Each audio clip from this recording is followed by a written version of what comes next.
This is all for one exam. Are you kidding me? So today I want to talk about my experience with law school and how hard it really is. Law school is obviously very different depending on where you live and which university you go to, but I think some things can be very common. So if you're wondering, I have been studying law for 3 years now. I'm still not done and I don't know how long it's going to take me. That's also I think one thing of law school, it takes forever. So I want to start off with the very obvious, which are the books for law school. You will have to study and read a lot of books, and it's not just the amount of books. This is like the text size. A book like this has 600 pages, and you can see it's very small written. They don't put any pictures or anything in there, it's just text for 600 pages straight. And the very funny thing about law school is it's not that you just have a ridiculous amount of books, it's also that if you have ever read any law text, you would have noticed that law is not written in a normal language. I would say for most people very hard to even understand. When you study, I have to reread sentences sometimes 10 times and I still don't get it. Even if you think you understand what you're reading, you're probably not. So how exams work where I study law is that we have written and oral exams. And oral exams are usually a little bit easier, and written exams are usually like this, where you have a ton of books, and written exams are more like knockout exams. We have certain exam weeks, so like in one whole year, not one semester, but in a whole year, we have 8 exam weeks. Alright, 8. We have 6 exams weeks. In the whole year we have 6 weeks where you can take your exams. That means you have to sign up for the exam. You don't automatically can take an exam in this week where all the exams are. Let's say now it is April. April is the next exam week, and then you can sign up for your exam in this week. If you have the written exams, they already have the date, but if you have an oral exam, they tell you the date probably like 1 week before, like the exact day. Like it could be Monday, it could be Wednesday, it could be Friday in that exam week. They tell you a week before because they don't know how many students are really gonna take the exams and how many are still gonna, you can decide to not take the exams, I think like until 2 days before the exam. We only have obviously 1 exam for 1 exam a week, and I think it's realistic to say to take 2 exams in 1 semester. You study for 1 exam at least 4 weeks, like that is the bare minimum. This is for small exams, but for the usual exams I would say anywhere between 6 to 12 weeks, so 2 to 3 months usually. Yes. So that means obviously it takes a lot of time to prepare. I mean, when are you gonna read all of these books? So in written exams you have a certain professor for each exam week that obviously changes all the time, and you have professors that are more strict and less strict. So obviously most students try to take their written exams when there are less strict professors because the written exams are already hard enough. Okay, so how written exams work is you don't really study these books and just write down your knowledge. You have to study all of these books, like the theoretical knowledge, and then you have to solve cases. But what you studied before doesn't really help you to solve cases. You have to solve cases in order to be able to solve cases. You would think if you study the material, then you have to practice it with cases, not with law. And then you have these yellow books here. These are the books where the law is inside, like the paragraphs. Looks like that. And you can take this obviously with you to your exam. I mean, it is helpful, but it doesn't mean that you can pass an exam. You have to know the knowledge and you have to be able to solve cases, and this is only to look up which paragraph you need. And you have to know, like, there are thousands and thousands. I have 3 books. Okay, so you have to know exactly where to look if you need something. And solving cases is really hard because it is very complex and literally it is endless. So anything can be at the exam, yet you can't really prepare. So it's pretty much whatever they throw at you at the exam. Cases are too complex to be able to cover it with this. I don't know, I don't think it makes sense. And oral exams are usually like around 20 minutes. They ask you 3 questions and you just have have to know the theoretical knowledge, and they ask you a little bit of cases as well. But oral exams can be really hard if you have awful professors, which I'm gonna talk a little bit later. So the next point is that where I study law, we don't really have any lectures. We have lectures, I would say, in the first year. You have like kind of like rules what you have to take in the first year, but after that you can pretty much do whatever you want. I don't have a certain amount of lectures I have to take. I can pretty much do everything very freely and decide what I want to do and what I don't want to do, which is pretty amazing.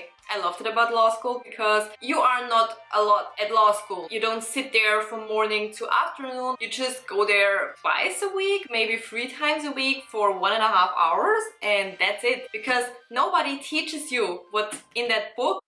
Forget it. You have to learn everything. You have to learn absolutely everything by yourself. You just take the exams. You have a little bit of preparation courses, but that's it. Nobody's gonna teach you or tell you about what's in the books. Law school is really all about studying the whole thing by yourself, which means studying every day from morning to night, which means you don't really have a lot of free time. Other students were out and about having fun, going to parties, whatever.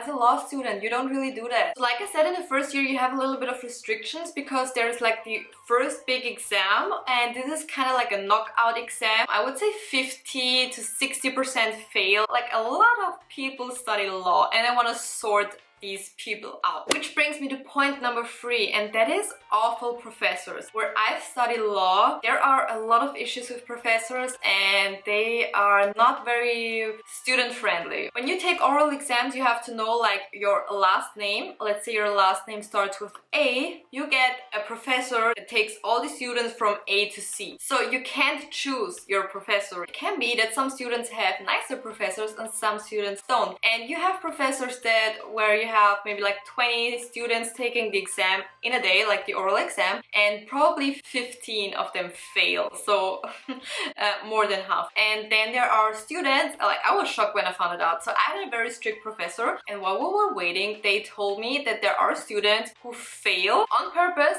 2 times, because on the 3rd time you can pick the professor that you want because they think this one is way too hard to even pass. Crazy. Only law school. And then there are written exams, and the written exams work in a similar way. We don't have that many written exams, so all the written exams pretty much, like you have the first knockout exam that I told you about, and then you have another, I would say, 4 really hard written exams, and all of them are knockout exams. They want students to fail, and I'm not saying this in making this up in any way. I don't know how this works, but you can look it up. Like at every exam, at least 40%, if not 60 to 70% fail the exam because they want to have less students that graduate. Since we've been studying online and we've been taking exams online, they have been making the exams even harder so that students can cheat. So they have made the exams so hard that you can't look anything up and you can't even finish in the time of the exam time. And they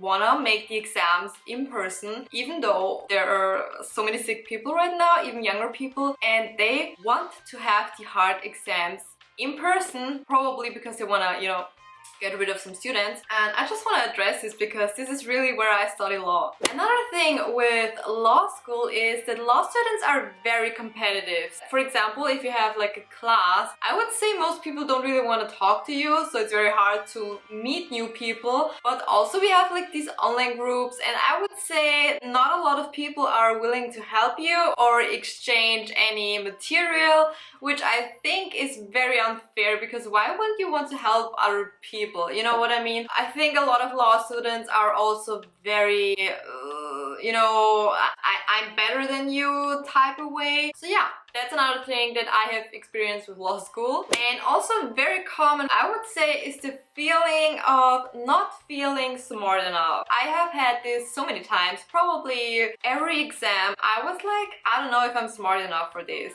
I have had this since my first year and I'm still having this. It is something that a lot of law students struggle with, but I feel like not a lot of law students are really talking about it. But I think it is something that we should talk about. It is a very common feeling that you don't feel smart enough for law school. I have heard so many other people or seen other people write about it in groups.